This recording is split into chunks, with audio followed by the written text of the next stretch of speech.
رب العالمین په قرآن شریف کې په دې آیت کې د یو لوی عذاب ذکر کوي چې هغې ته د قبر عذاب وایي، او فرعونیان چې کله هلاک شو د هغې متعلق وایي وحاق بآل فرعون سوء العذاب. فرعونیانو باندې خطرناک عذاب شروع شو د قبر، او د قیامت عذاب یې لا جدا دی. رونو چې کله انسان مړ شي، مرګ خو یقیني د هغې نه خو څو خلاصېدی نه شي، نو د مرګ نه پس د آخرت سفر شروع شي، او د آخرت په سفرونو کې لومبی پوړی د ځنکدن نه پس لومبی پوړی قبر دی. دا لومبی پوړی شو. لکه سړی چې دنیا ته راځي، نو د ماشوم او د انسان لومبی پوړی د مور ګېډه ده. انسان د مور په ګېډه کې پروتي 9 میاشتې کم و بیش، نو بیا د مور د ګېډې دغې پوړی نه دنیا ته میدان ته راشي. دقه رنګې دا قبر د آخرت په سفر کې داسې ده لکه ماشوم چې د مور غېږه کې پروت دی. دا هم داسې ده لکه چې انسان یو ځان له پوړی ده، یو ځان له غېږه د هغې کې پروت دی، خو دې هغې کې فرق دی. هغه ماشوم چې د مور په ګېډه کې پروت دی مکلف نی، د ګناه نی کړی، دته د نیکۍ او د ګناه حکم نی شوی چې نیکي کوه او ګناه مه کوه، نو عذاب یا خوشحالي وله نشته.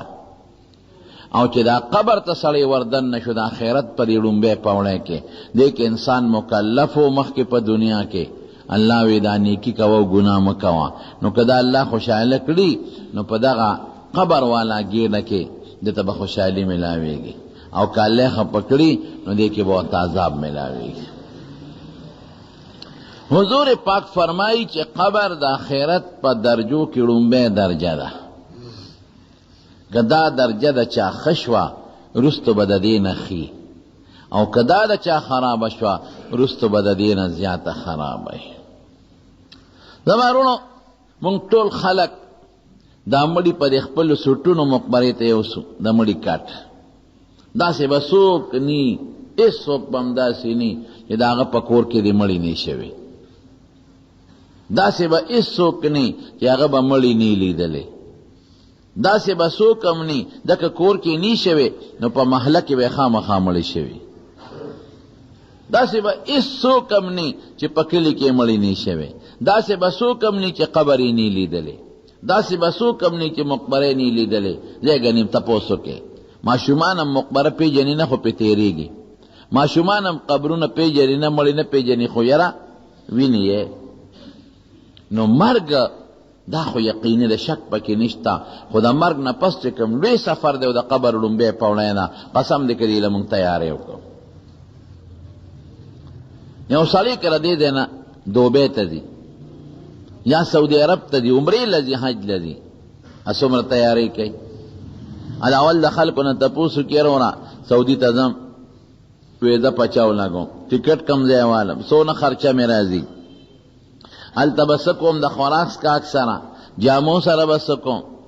دا ټول تپوسونه مخکې نه کوي. یو نه تپوس، بل نه، بل نه. حج له داخله کوي، 20 حجانو نه تپوسونه کوي، د 20 عالمانو نه. داخله چا سره وکم، څنګه وکم، حکومت کې وکم، بینک کې، پرایویټ وکم، او بیا وایي څو جامې به وړم، صندوق به څنګه وړم، څونه پیسې زیاتې اوسم چې هلته مې پکار شي. لکه ده سره د هغه سفر غم دی، د هغې دپاره دې تیاری کوي. دقسې یو سړی که د دې ځای نه لاور ته ځي، لاور زه دوبۍ خو ډېره لویه خبره ده، دې لاور ته ځي، نو ده سره د هغه سفر غم چې لاور ته ځم نو زه به کم ځای شپه کوم، څه وخت به روانېږم، کم ګاډي کې به ځم، څه وخت به راځم، پیسې څومره یوسم، جوړه یوه ده که 2 ځان سره یوسم. د هغه سفر غم دی، ځکه تیاری یې ونه کوي. او دا هم لا پرېږده که ته پېښور ته ځې، ګوره نږدې سفر دی، نو داسې نه چې ګنې په چیترو کې روان شي، نه چې پېښور ته ځې، نو پېښور ته ځم واپس به راځم، کاري به مې څونه لګي. هلته به خامخا د روټۍ ټیم راځي، روټۍ به خورم، پیسې ملګري که را سره مر یو ځای شي، د هغه کاري به م ورکول غواړي، او ټماټر پیاز به م راوړم، نو دوی پوره تیاری کوي، سپلی هم ځان له پالش کړي او جامې م واچوي مزېدارې، او بیا د هغې نه پس روان شي. که پوټینې سفر څوک کوي، پوټینې سفر، د هغه سفر تیاری خامخا کوي. دغه خو پرېږده وه چې د هغه ځای نه دې د جمعې جومات ته راځې، د کلي د هغه سر نه نوم تیاری به کوې رکوټې تیاری دی خو تیاری دی ټوپۍ راوړه چا به جومات ته ځو الله چا به څادر مې راکړه چې په اوږه کم جومات ته روان یم الله سپلی لږ غوندې راوړه چې بدل یې کم جومات ته ځم ته تیاری به خامخا کوې که سفر لږي لږ تیاری خلک کوي که متوسطي متوسط تیاری کوي او که ډېر یې ډېر کوي لیکن موږ د آخرت لوی سفر باندې روان یو او قسم په خدای چې ډېر چقړې مخکې را روانې دي او د قبر غوندې خطرناک ځای خو موږ هغې له تیاری ونه کړو یو مثال دله در کوم ستاسو د پوهې یو بادشاه تېر شوی دی مامون هغه زوی د هغه مامون یو زوی علي نوم یې علي ابن مامون ډېر زیات ښکلی انسان و دا علي ډېر خشته و شهزاده و شهزاده نه بادشاه زوی ډېر خشته ښکلی مزېدار او ډېر خوش اخلاق او اخلاق یې ډېر مزېدار و چې چا سره به م ناست و خلک به ورسره په ناسته خوشحالېدل تنګېدل به نه بد اخلاقه سړي سره په ناسته خلک تنګېږي خوش اخلاقه سره نه تنګېږي او هر وخت به یې په دې مخ مسکا وه او هوښیار ډېر زیات و عاقل چې کله به میلمانه رالل نو پلار به ده ته وي اله راشه علي د میلمنو سره کښېنه دومره هوښیار و چې میلمانه به متاثر شو یاره دا علي خو ډېر قابل سړی دی او که د پلار نه پس دی په تخت کښېناست حکومت به ډېر ښه چلی د رنګ نه خشته ښکلی قد و قامت نه مزېدار خلکو به ورته یوسف زمان وی د زمانې یوسف لکه یوسف علیه السلام له الله حسن ورکړی نو ده ته به یوسف زمان وی د خپلې زمانې یوسف دومره خشته و اخلاق ناسته پاسته خبرې خلکو سره هوښیارې او په خبرو یې دومره فصیح انسان و چې خبرې به یې کولې خلکو له به یې خبرو خوند ورکو دومره مزېدار هلک او د پلار ډېر زیات خوښ و داسې بچی چې هغه هوښیاره وي او داسې بچی چې خشته وي او داسې بچی چې هغه قلمن وي اخلاقي وي د پلار خبره مني تابعدار وي د پلار ډېر زیات خوښي پلار ته مامون ته یو ځل دسترخوان ولګېد د دنیا خوراکونه ورته کېښودی شي ډوډۍ ولګېده وږې دی خوراکونه چې ولګېدل فروټ جوسونه میوې هر قسمه غوښې په مختلفو قسمونو کې کېښودی شوې نو پلار یې فورا نوکر ته وایي وی علي څه شو وی صاحب خپله کمره کې دی ورشه اواز کوه ته ما سره ډوډۍ وخوري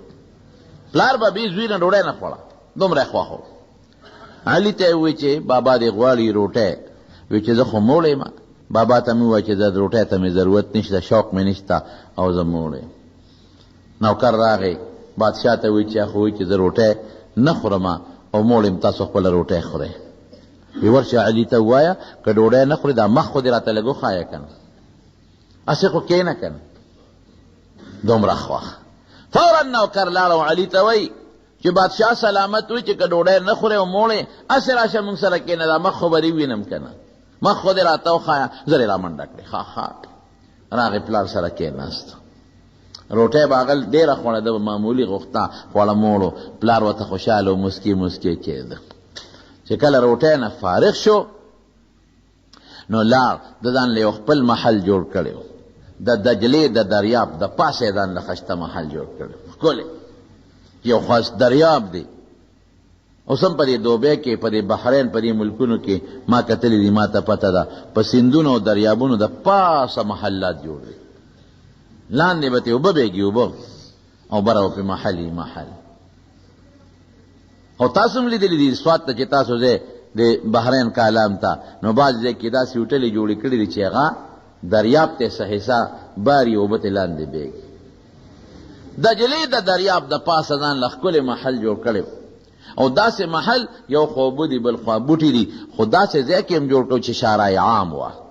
لویه لار وه د خلکو د بازار نه به خلک تاجران په دې لاره پوخانو او ګډو چیلو ته نو ده وایي چې داسې هم نه چې د ځان له تنهیم چې د دلته کې دا خلک تېرېږي چې دا هم اینمه په لاره څوک ځي څوک نه ځي سوداګر دي قافلې دي دا هم سړي له خوند ورکوي که نه ګورې بعضې خلک دې سړک ته روځي او ګوري چې دا خلک په لاره تېرېږي ماشومانو له هم خوند ورکوي او چې د خلکو خبرې هم لګیا ورمه تنهایۍ کې به څه نوکر سره ناست یم پلار نه چې کله فارغ شو نو دی راغی خپل محله نوکرانو ته وی ګرمي مې شوې ده سخته ګرمي وه پکې ایئر کنډیشن خو ونه هلی شا به یخې اوبه راوړی یخې اوبې وله را پیدا کړې راویړې په هغې یو لمبل په ځان یې اوبه واړولې او فوراً یې خشته ښکلې جامې واچولې او کېناست، لارې ته ګوري، د لارې تماشه کوي او د اوبو شرلارو ته یې غوږ ایښودلی. قافلې تېرېږي، په دې لارو را تېرېږي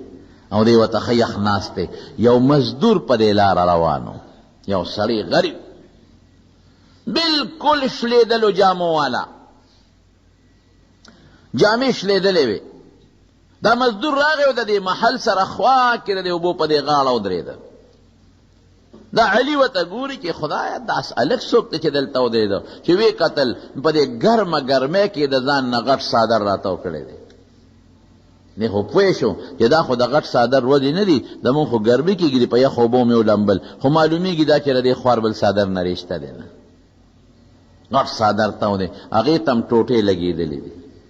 چې وی قتل نو کمیس پرتوک ته هم غټې غټې ټوکړې لګېدلې دي، او چې لاندې وله خپو ته مو کتل نو خپو کې د غریب سرمن پرته ده، د ټوټو سرمن.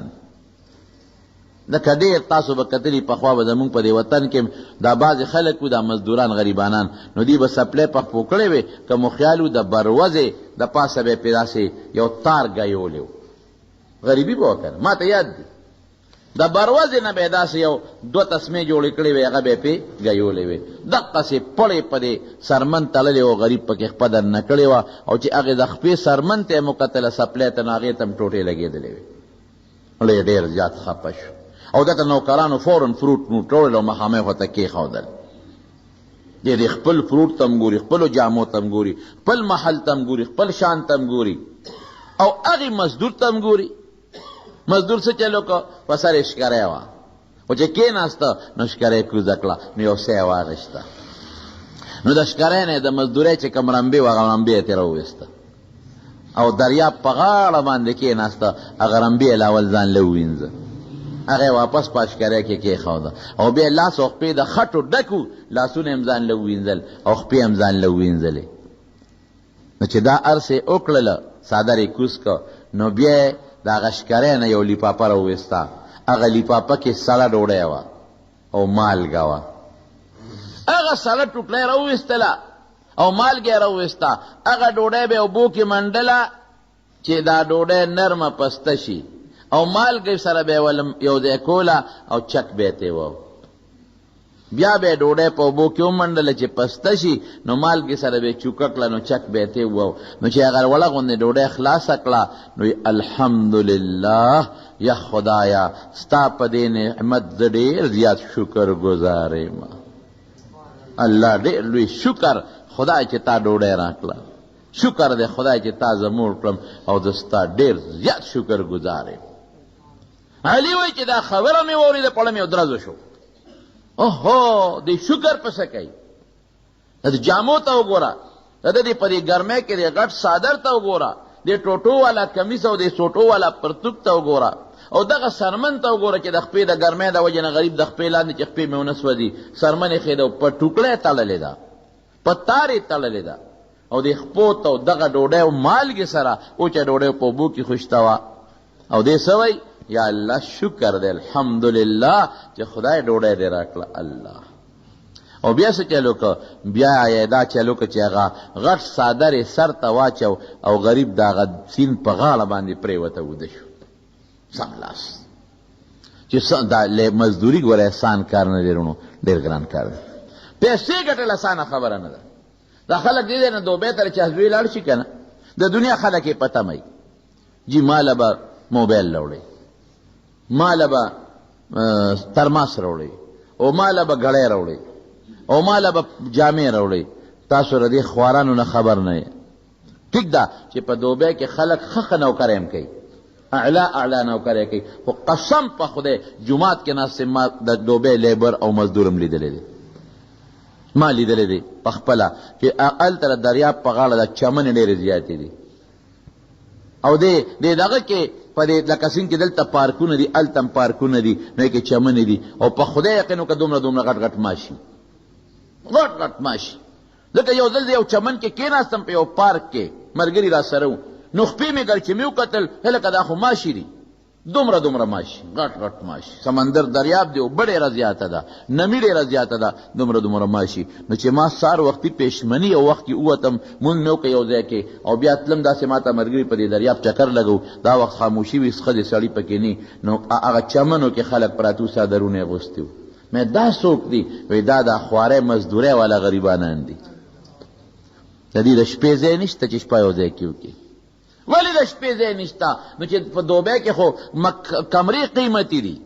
کټ کم ځای میلاویږي، نو چې دې په هوټل کې ځان له کمره اخلي نو دومره خو دې نه ګټي چې هلته ورکړي. دا خوار دقه چل کې دلته پروت دی، دا غریب په دې چمن کې پروت دی او څادر یې په ځان اچولی دی او په څادر کې پروت دی. چا راله روټۍ کړې وه نو چې هلته لاړو روټۍ له، نو هغې خواران بار ووتل او موږ 2-3 کسانو ته یې روټۍ کېښوده. نو چې کمرې ته ننوتو نو دا کټونه نه دي دیوال پورې، دی لاندې یو کټ، د پاسه بل، د پاسه بل، د پاسه بل، 4 کټونه یو بل د پاسه کړي، دې دیوال ته، دې دیوال ته، دې بل دیوال ته. یا لکه دا څه دي؟ وایي چې دې کې مونږ پراته یو که نه، مونږ سره خو دومره پیسې دي چې 4 کمره کې 4 کسان ځای شو. دا دې خو ډېره ډبل کري، د دوبۍ کې څوک اوسېدي چې په کرئ. نو موږ دا په 15 کسانو باندې دا کمره کرۍ کړې ده. نو یو لاندې پروت، یو د هغه د پاسه، یو د هغه د پاسه، یو د هغه د پاسه، نو چې یو ډقي نو ټولو سره ډقي. دا عجیبه انصاف. او دلته خلک وایي مال یې ګړی راونړه، مال یې موبایل راونړه، مال یې جامې راونړئ. تاسو غریبانانو نه خبر نه یې چې دا خواران هلته څه ژوند تېروي. علي وایي چې دغه سړي ته مې وکتل، دی مزدور ته، نو ځان ته یې هغه څادر واچو، دی پرېوت، اوده شو. او زه ورته دقسې اوس حیران یم چې یا خدایه زما دې ټاټ پاټ ته وګوره او دې دولت ته وګوره، دقه مزدور غریب ته ګوره، او دې په هغې کې څومره شکر گزار دی، او دې ګرمۍ کې ده له خوب څنګه ورځي چې د خوبه پاڅېده نو دریاب له ورغې نو اودس یې وکړه، نو پاسې 2 رکعته مونځ یې وکړه، نو د مانځه نه پسې الله ته لاس اوچت کړل، نو بیا وایي یا الله ستا ډېره شکریه، الله ستا ډېر لوی حمد او مهرباني چې پروردګاره ماله دې خوب موقع راکړه او دس مې وکړه، مونځ مې درته وکړه. علي نوکر ته ورشه دا مزدور ځان سره راوخېږي وبره، او دا ښکری مو ته وایي رمبې دم ځان سره راوخېږي. نوکر پولیس والا ورمنډه کړې، هغه مزدور ته وایي چې شهزاده صاحب دې غواړي، نیک دې غواړي. بادشاه زوی علي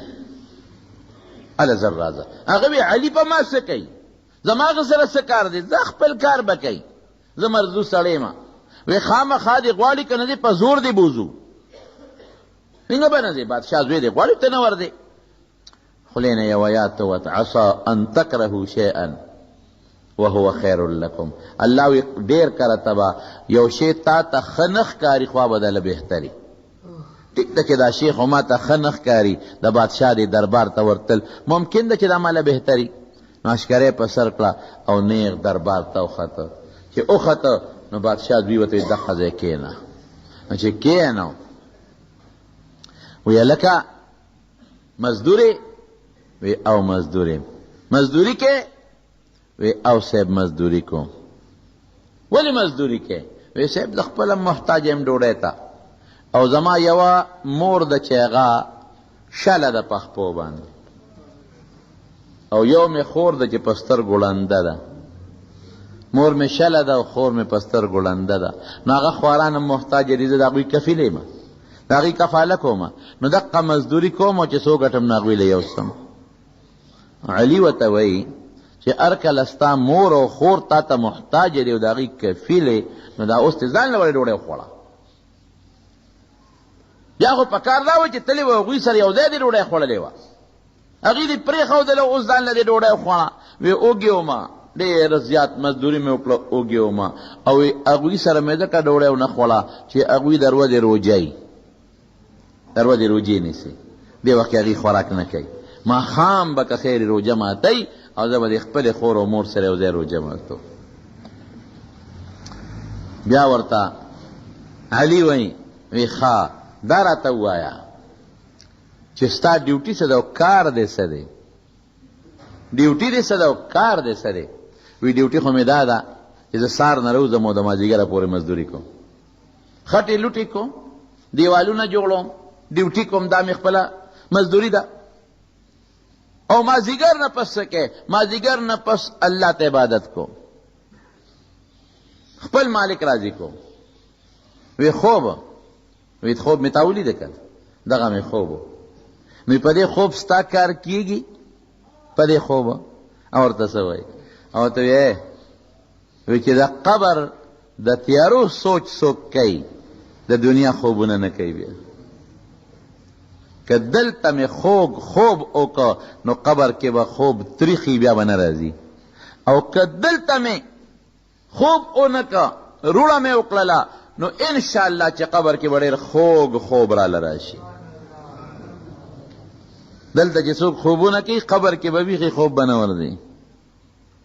او چې دلته کې مې خوب ونه کړه ویښه مې تېره کړه نو انشاءالله چې خدای به وي ډېر ستړی راغلی دی دنیا کې خوب ډېر کم کړی دی پرېږدی دی فرشتو ته به چې دی په دې قبر کې اوږد خوب وکړي نم که نوم العروس بادشاه دوی حیران شو وی ته چې دا مالګه وخوړه اوچه ډوډۍ تا د الله شکریا ادا کړه وي او وي دا ولې دا خو ډېر معمولي شی دی او دا خو معمولي شی نه دی خېټه مړه شوه که نه خدای سلسله پیدا کړې ما او ماله خدای ډوډۍ راکړه او یې ګوره بادشاه سلامت تا ته خو پته نه لګي ته خو په دې محل کې ناست دی ډېر خلک داسې دي چې د هغوی دقه ډوډۍ هم نشته ډېر خلک داسې دي چې په لاس وخپور انځوران دي زما خپله مور شله ده او ډېر خلک داسې دي چې په سترګو ړانده دي او ډېر خلک دا دي چې په اندابونو مریضان دي الحمدلله ما له خدای سترګې روغې راکړې الحمدلله ما له خپې خدای روغې راکړې دي الحمدلله ما له خدای خوله روغه راکړې ده که زه د مور په شانتې وم بیا به مې څه کول که زه د دې خور په شانتې ړوند وم بیا به مې څه کول دا د خدای حمد نه دی چې زه وله خدای روغ پیدا کړم چې د هغوی خدمت وکړم او د هغوی په سبب د جنت ته ورسم علي نوکر ته ویدلې و 15,000 درهم ورکه دې مزدور له 5,000 درهم هغه زمانه کې 15,000 درهم داسې و لکه چې اوس وله 15 لکه نه او 6 لکه روپۍ ورکې فورا هغه 15,000 درهم راوړل وي دا والا وی په دې څه وکړم وی دا به دې په کار شي وی دې ته زما ضرورت نشته هېڅ حاجت مې دې پیسو ته نشته علي ورته وی که ستا ورته حاجت نشته نو زما خو ورته حاجت شته که زما دپاره یې واله زما به ثواب وشي زه به خوشحاله شم ځکه ستا ورته حاجت نه و ته پرې نه خوشحالېږې نو ما خوشحاله که زما دپاره یې واله بیا ورته وی دی مزدور ته وی دعا راته وکړه مزدور ورته وی چې تا په ما غلط شوې دوا خو خلک د نیکانو نه غواړي خطا شوې را باندې زه خو نیک سړی نه یم چې ته ما نه دوا غواړې ورته وی ښه ده نصیحت خو راته وکړه که نه وی نصیحت درته وکړم وی وی بادشاه سلامت وی ته چې کله هم په سفر ځې تیارې والا کې که نه کې او دا آیت یې ووی فذکر څنګه دی فإن الذکر تنفع المؤمنین وی زه نصیحت ته کوم مسلمان ته به فایده ورسوي وی ته چې کله په سفر دی نو سفر له تیارې کې که نه کې وی بلکل د شپې نه ورته تیارې کوم او سار نور کله ناوخته پاسم او چې کله په سفر ځم وختي پاسم خوب هم پرېږدم او هغې دپاره تیارې کومه نو علي د آخرت او د قبر خو ډېر لوی سفر دی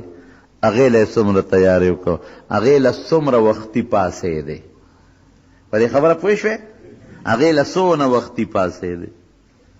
چې په سفر دی خو وختي پاسې صبح سویرې وختي پاسې نو د قبر ډېر لوی سفر دی انتہائی سفر دے محشر میدان تا حشر میدان تا نو تا دے سفر لسمر وقتی پاسے دے کہ لگون دے سفر کے اگے لخو وقتی پاسے چو دیر اوگت سفر دیر وقتی پاسے دے ایرپورٹ تا چکل دا عمرے والا یا سوگزی کنا نو دی تا اگا ایرپورٹ والا ہوئی چی کم از کم 6 گھنٹے مخ کے راشا یا 4 گھنٹے مخ کے انٹرنیشنل فلائٹ لخو بخا مخا رازے گورے نو چې لرې سفري نو بیا به د جاز د تلو نه هم 6 ګنټې او 4 ګنټې ایرپورټ ته ځان مخکې رسوي جاز رانه لاړ نه شي هسې نه هغه کاونټر هغه چې کوم دی ټیکټونه ورکوي ارانه بند نه شي هلکه کاغذونو کې غلطي وي چې دومره ټیم خو چې خو پکې ټیک کم که نه ګوره څونه سوچ د سړي سره پروت دی دومره اوږد سفر باندې ته روانې او په دې دومره اوږد او لوی سفر کې تا هغې له څه تیاري وکړه او چې دی اوږد سفر له روانې خو وختي پاسې نو دې له څومره وختي پاسې دی بس چې دا خبره وکړه د دې علي زړه یو ټک نارې کړه چې خدای پاکه دا څنګه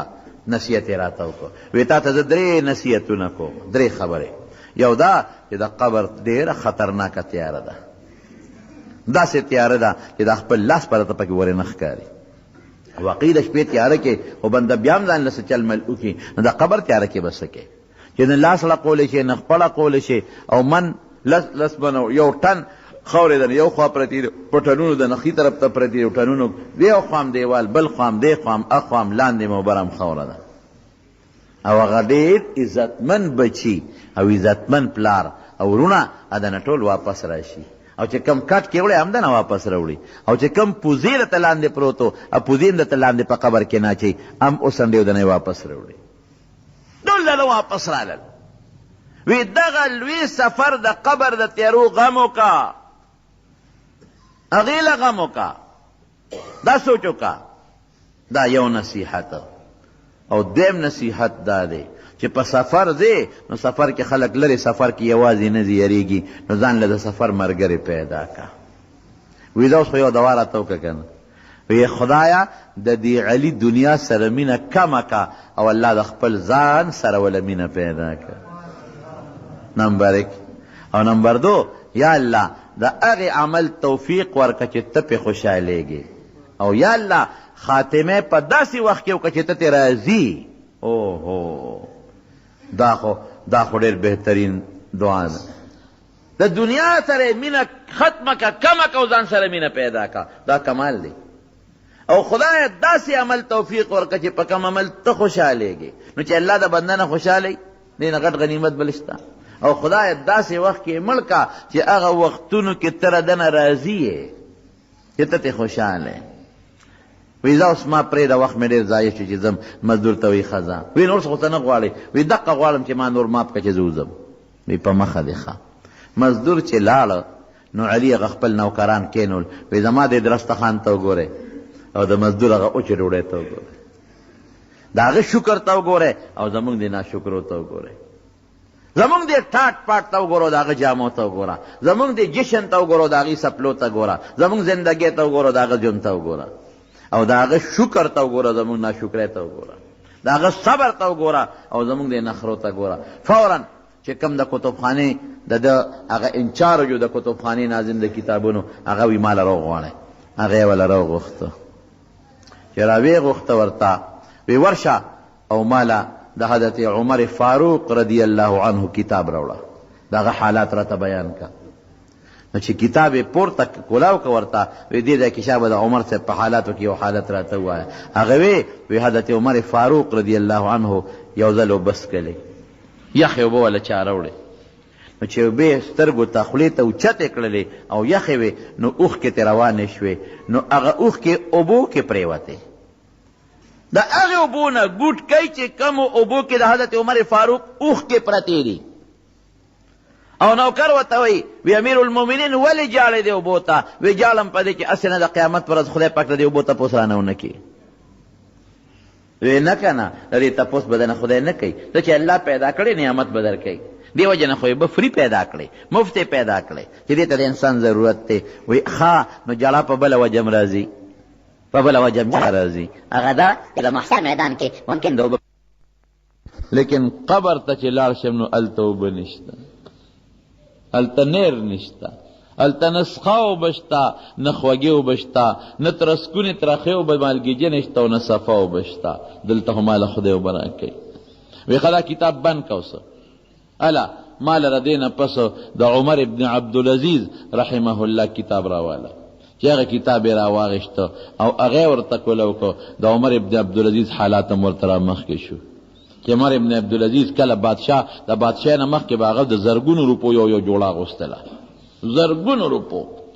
ډېر قیمتي جوړې اچولې. یو ځل یو مولانا صاحب ورته وی او دې ګورنر و صاحب د مدینې شریفې ګورنر و، ورته وی صاحب ډېر زیات اسراف کې په دې جامو کې. وی مولانا صاحب دا خبره ستا د خولې نه ووته، که د بل چا د خولې نه وتې وه نو ما به ورسره کتلي وو، خو آینده دپاره دا خبره ونه کړي، ګنې سر به دې په ځمکه پروت وي. دومره د ټاټ بادجون. خو چې کله بادشاه شو یو دل د جمعې منځله راته مقتدیان ناستی او بادشاه لیټ راووته، چې راووته داسې رپېده، نو چې په منبر کېناسته نو مقتدیانو ورته بیا وروسته وزیرانو وی حضرت ولې ناجوړی بیمارې لیټ راووتې وی نه زما دقه یوه جوړه ده دا رانه خیرنه شوې وه او د جمعې مونځ د صفا جامې پکاري نو زه غسلخانې ته ننوتمه او دا جامې مې ځان له ووینځلې دا مې صفا کړلې لنګ مې ووو نو بار راووتم نو دا مې رپولې چې دا به اوچې شي نو وابه کوم دې کې وخت ناوخته کېده نو لمدې جامې مې واچولې نو تاسو له راووتم تاخیر په دې وشو چې دا نه مې جوړه اینځله او رپم ځکه چې جامې مې یخې چولې دي یو دل کور ناستو لور ته وایي اے فلان کې بچې اوبه راوړه لیټ شوه بیا آواز ورکه اے فلان کې لورې اوبه راوړه هغې جواب ورنکو دریم ځل آواز ورکو اوبې راونړې نو ښځې ته وایي وی فاطمې وی دغه حال دی ردې زمانې د لوڼو درې ځله مې چغې ورته ووالې او ما لې اوبه راونړې نو ښځې ورته وی بربنډه دله راشي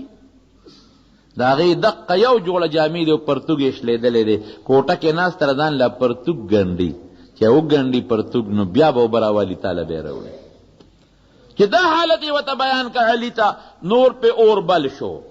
وی خد سعید ابن مسیب رحمت الله علیه دا په تابعینو کې یو ډېر لوی محدث تېر شوی دی د حدیث استاد وی د هغه حالات راته را مخکې کا چې د هغه باب یې کوله وکړو اسه وی سعید ابن مسیب وی یا الله چې د کجورې د اډوکې په چوپېدو مړی دی نو څه خبره یا الله چې د کجورې د اډوکې په چوپېدو مړی دی نو څه خبره ولې ټټۍ ته او بولو ته به مې اډواجت نه راته او ستا د پیغمبر حدیثو کې بار وخت لګیو اوس خو اودس ماتې راشي نو لاړ شم بول کوم نو بیا اودس کوم نو ډېر وخت مې ضایع شي او زما وروڼو علماو قسم دی د علم دپاره ډېرې لویې قربانۍ ورکړي دي ما بیګا د امام ابو یوسف رحمت الله علیه یو حالات وکتو حیران شوم امام ابو یوسف رحمت الله علیه زوی مړ شو ماشوم زوی مړ شو ټیم داسې و چې هلته کې د امام ابو حنیفه رحمت الله علیه درس شروع و د هغه درس شروع و او دلته کې د زوی د جنازې ټیم دی نو شاګرد ته یې وایي مهرباني وکړه زما د زوی والی او دې مقبرې ته اوس ورته د جنازه وکړه او زه ځم د امام ابو حنیفه درس رانه قضا کېږي حیران شوم یا خدایا امام محمد رحمت الله علیه دا زموږ د امام صاحب شاګردانو کې یو شاګرد دی د هغه متعلقه د هغه یو ځل یو انګریز د هغه کتاب دی هغه یې وکته جامع صغیر د هغه کتاب یې وکته انګریز هغه وایي دا ستاسو رکوټ محمد دی او دونه دین خدمت یې کړی دی نو غټ محمد بم څنګه سعید ابن مسیب وایي بولو چې ډوډۍ وخورم اوبوس کم بولو ته ضرورت شي منډه کم او دس مات کم وخت ضایع شو او دس کوم وخت ضایع شو بیا راځم او چې لوی دس ماتې له سهارا ته ځم او راځم او دس کوم بیا وخت ضایع کېږي ارمان چې د اډوکي د کجوري د اډوکي په چوپولو مې ژوند تېرېدی چې او دس ماتې ته رکوټې او لوی ته مې اډواجت نه راتلی چې دا خبرې واورېدې که نه علي نو هغه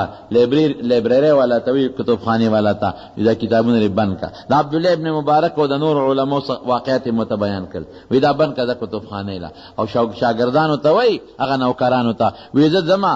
د خپل سردار ملاقات له ځم ما پسې څوک مه راځئ هېڅوک چې ما پسې را نه شي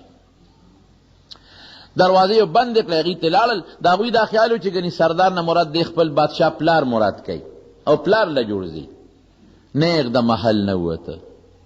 او په دریاب دجله کشتۍ ته وخته او پورې غاړه لاړ فرات ته لاړ فرات ښار ته او چې هلته څنګه لاړ هلته خپلې جامې مامې بدلې کړلې او دجله یو ډېر لوی ښار دی هغې ښار ته لاړ او هلته مزدوري شروع کړه بس دی ډېر ژوند مې په ټاټ او پاټ کې تېر کړه ډېر ژوند مې په عیش و عشرت کې تېر کړه ډېر ژوند مې په خوشحالۍ کې تېر کړه ما ته چې مزدور کومه خبره کړې وه چې زه نو سفر له ځان سره ملګرې بوځه قبر کې به یوازې پروت دی او ډېره سخته تیاره ده پکې ځان سره ګورې رڼا یوسه نو باقي د رڼا غم کوم او د ملګري غم کوم مزدوري شروع کړه هغه مزدوري چې کومه مزدوري هغه مزدور کوله خودی خود بادشاہ په غیږ کې د بادشاہ غیږ کې وخت تېر کړی نیازبین دی نیازبین سړی کار کم ځای کولی شي نیازبین سړی غوټه کم ځای اوچتولی شي نیازبین بنده کار کم ځای کولی شي نو ورو غریب په دې کې نه جوړه شي او شپه به یې کم ځای کوله او پلار ورپسې ونښته د پلار خو محبوب زوی و هغه نوکرانو پولیس والا په دې وطنونو کې کوڅو کې سر کړل چې شاه علی را پیدا کې چرته لاړ او یو پسې ګرځي پلار په سترګو جالي یا خدای زما بچی مانه کوم خوا لاړ داسې بچی لکه د علي په شان بچی یوسف ثانی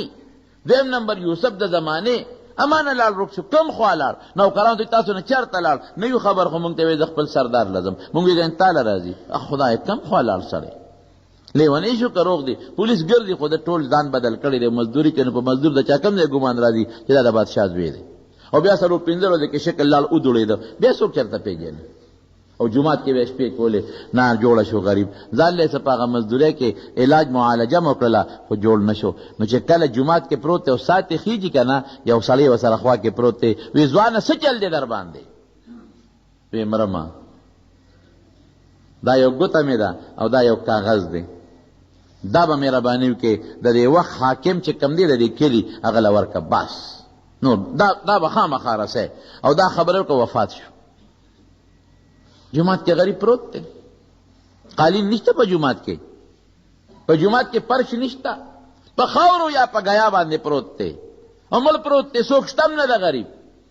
هغه ګوته یې یوړله هغه کاغذ یې انغښت یوړو حاکم له یوړو چې حاکم وکت او یلکه دا ګوته خو صرف د بادشاه د زامنو سره بل چا سره نی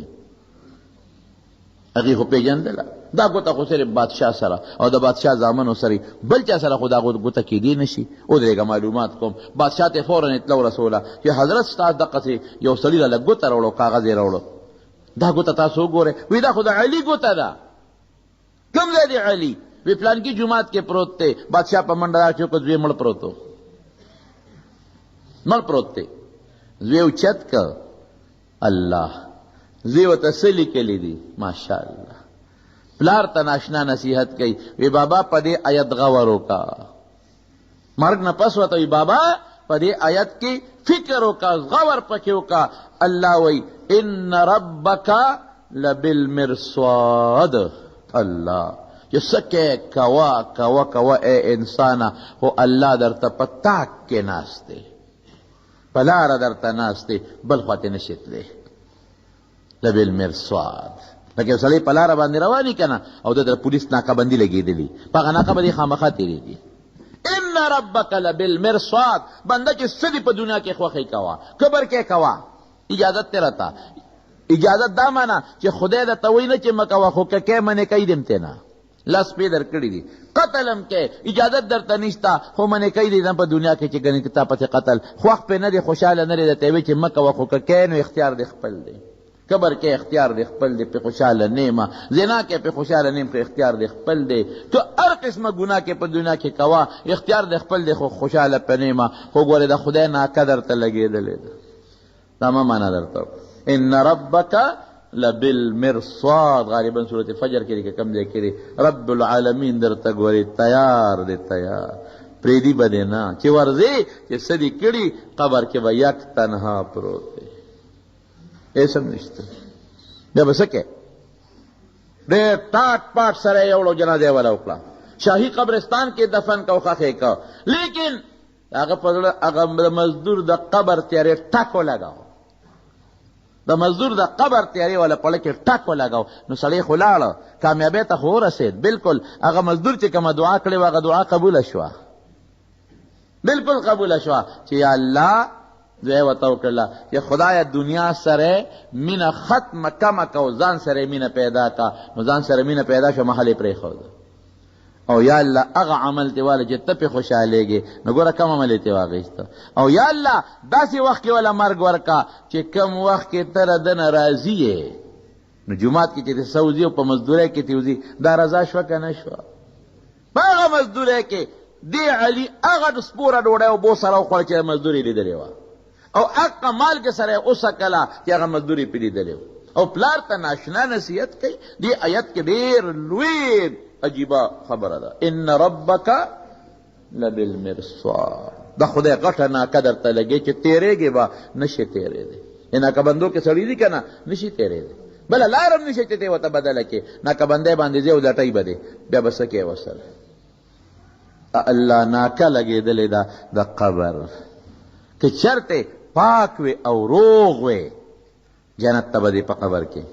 جنت ته به دې بیا نبی علیہ السلام فرمائی الله فرشتو ته حکم وکړي چې دله د جنت بستره تیاره کړي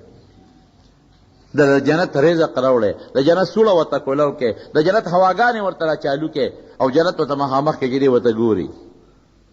او که ناکه کې گیر شوې او دا خو مجرم دی لکه ته خو مجرم یې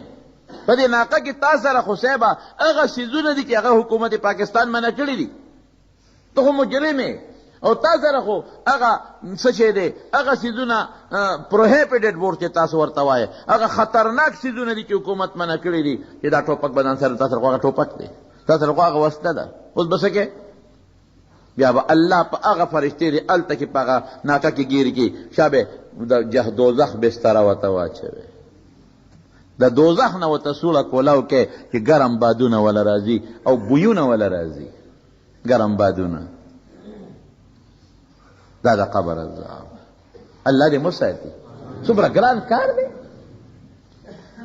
موږ بې سوچه پراته یو بالکل بې سوچه قسم په خدای قسم درته خورم که موږ د قبر د زندګۍ سوچ وکړو بس اولیا به رانه جوړېږي موږ دا سوچ نه دی کړی دا ولی شریعت کې تا ته د الله د طرف نه د پیغمبر مبارک د طرف نه حکم دی چې جنازه یو څه مقبرې ته ګوره جنازه وړو کې ثواب او په دفن کې د مړي حقدار چې جنازې له ورپسې لاړ شه او هلته ورسره قبر ته ایثار شه دا ولې دا دومره خلکو له تکلیف ولې دی دا خو چې مړی شو ویلی به چې په خپل جومات کې جنازه وکړي خپل جومات ته به خلک راغلي جنازه به کړې وه یو لسو پنځلسو کسو به وړې وه او ښخ کړې به خیر و خلاص دومره خلک جنازې له دي څومره تکلیف خلک کوي څومره وخت د خلکو ضایع شو او دومره جلوس کې مړی وړي او بیا وي دفن ته ایثار چې ولې ایثار دی دې دپاره چې دی قبر ته وګوري که چېرته یو لکې ټکه راله که دی قبر ته وګوري او لږ ویرېږي چې دې له خو زم راځم دې قبر ته وګوري او لکړه کې یو سوچ پیدا شي چې دا زه څه کوم او کم خوا کم ځای مې کم یو دی او چې لا قبر دې نصیب شي زما قسم په خدای چې دا قبر سوچ چام کړی دی هغه خدای دنیا کې هم کامیاب کړی دی و آخرت کې یو سوداګر و تاجر و هغه به تجارت کوه نو داسې تاجر و چې هغه به بانډو ته ته کلو ته نو په کلو کې به غلا غشته او سامانونه به غشتل نو ښار ته به یې راوړل نو پخوا خو داسې سوزکي پلینکو چې نه وې که نه نو کلو کې چې سامان به غشته نو دی به غریب درې میاشتې دیره په کلو کې به سامانونه راغونډ کړل نو چې راغونډ به یې کله غشتل به په کوڅو کې به ګرځېده یو ځای کې به ځان له دیره چولې وه سامان راوړه نو چې را جمع به یې کو نو بیا به یې په قچرو باندې بار که نو ښار ته به یې وړه ښار کې خپله اوسېده ښځه په ښار کې وه نو هلته به یې خرڅو نو چې خرڅ به یې که نو بیا به بانډو ته لاړ هلته به بیا څیزونه اخېستل راوړل به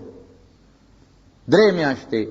2.5 میاشتې 3.5 4 میاشتې به بانډو کې تېرولې باقي به ښار کې تېرولې ښار کې ښځه بچي دي لکه سوچ راغی چې دې بانډه کې د 3.5 میاشتې تېرومه او دې بانډو نه سودا را جمع کومه او یوازې پروت یم نو ځان له دویمه ښځه ولې ونه کړم هغه ښځه خو راوستې نه شم دلته ځکه دا باقي ورځې خو مې هلته او داسې هم نه شو کولی چې ښځه ځان سره ګرځومه زه بس یو ښځه به دلته وکړم پخلی خو به راله کوي که نه جامې خو به راله وینځي که نه ځان له یو ښځه کوم دلته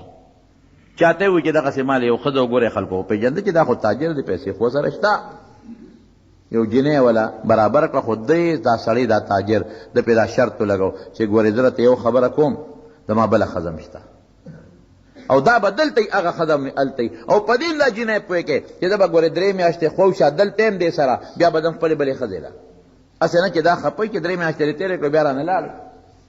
هغې ښځې وې ډېره ښه دی یاره خاوند به مې وشي او مالدار خاوند مې دی خرچه خو به راته پرېږدې وي بلکل خرچه به درته پرېږده بله ښځه یې وکړه چې ښځه یې وکړله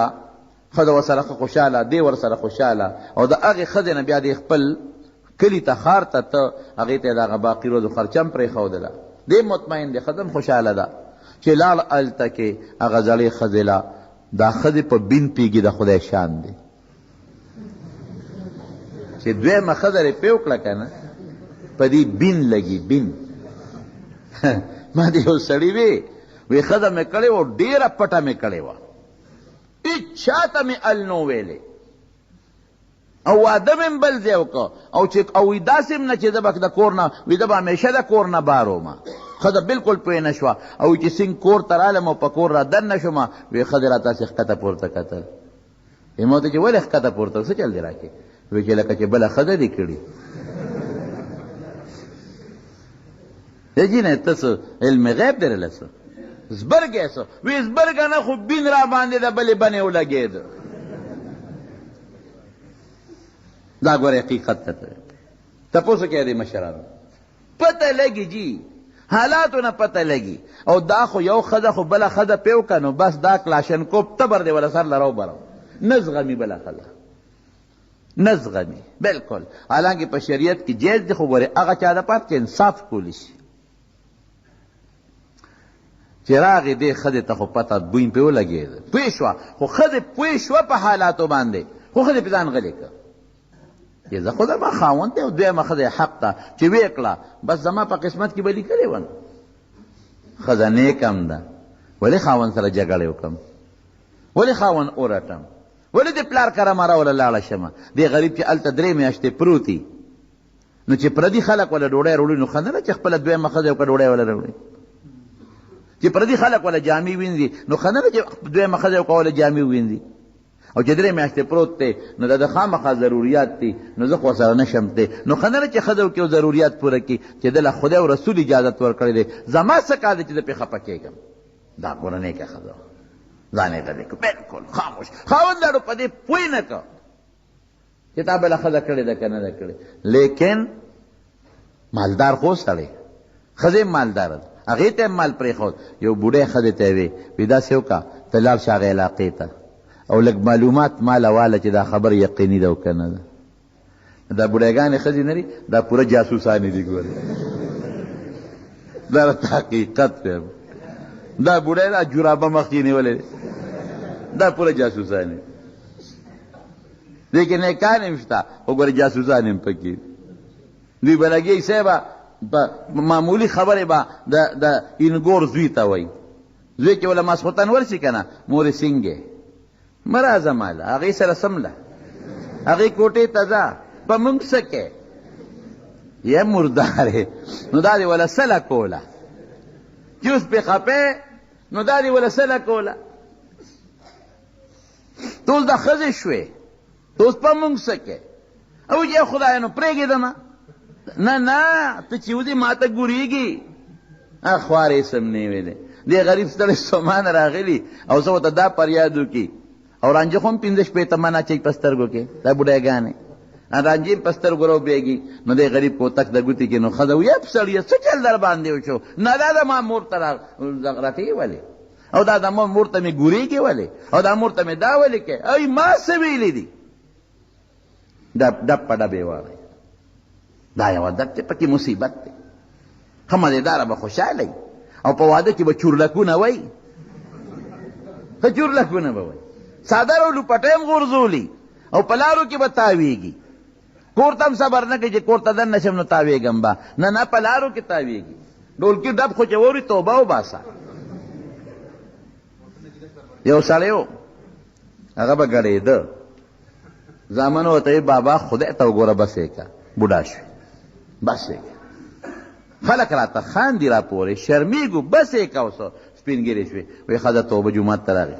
تسبیح راواغېستې او ذکرونه یې شروع کړل پکې ورځې ووړې زامن هم خوشحاله و په لاره چې ته واده ډول ډنګېده ورشته یې وال او ورته مخې ته چورلکونه یې شروع کړل وی دې ته به چا پلار ځان ټینګ کړي وی